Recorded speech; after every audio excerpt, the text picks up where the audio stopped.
நான் பாத்துக்கிறேன். எல்லா விஷயத்தையும் நான் பாத்துக்கிறேன். எவன்டா அவன் கார்ல வந்து இடிக்கிறது? எங்க கீழே சரியா ஆம்பளை இறங்கி வர ஒட்ட புள்ளையாட்ட உள்ளே உட்காந்துருக்க. யாருங்க அது? பம்பாயில இருந்து வரதா சொன்னாலே கிளவி. அந்த ஓடுகாலி கும்பலுக்கு இவன் தான் லீடர். அப்படியா?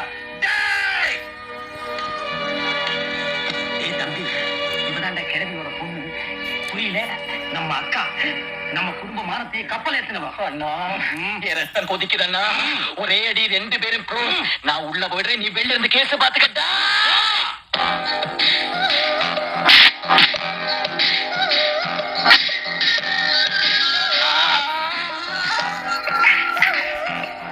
போடா, நான் பாத்துக்கிறேன், நீ போடா. சுப்ரீம் கோர்ட் போனாலும் பரவாயில்ல, கேஸ் நான் பாத்துக்கிறேன்.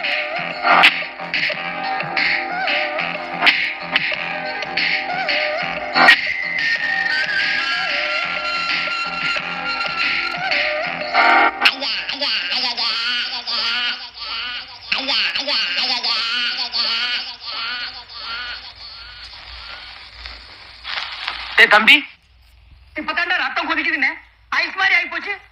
தம்பி, என்னடாச்சு? கோயிலுக்கு நேர்ந்துட்டு கோழி மாதிரி ஆயிட்ட. தம்பி, இனி உனக்கு வேப்பல் அடிச்சாதான் நீ தேர்வேன். வா. யார் டாடி இவங்க 2 பேரும்? அதாம்மா உங்க மம்மி அடிக்கடி சொல்லுவாளே, எங்க ஊர்லயே எங்க பரம்பரை தான் ராஜ பரம்பரைன்னு. அந்த பரம்பரையோட வாரிசுங்க. இவங்களை பார்க்கதான் நம்ம பாம்பேல இருந்து வந்திருக்கிறோம். உங்க அம்மா கடற்ல கரையில போறான் பாரு, அவன் பெரிய மாமன். உன் கடற்ல சகப்பா போறான் பாரு, அவன் சின்ன மாமன்.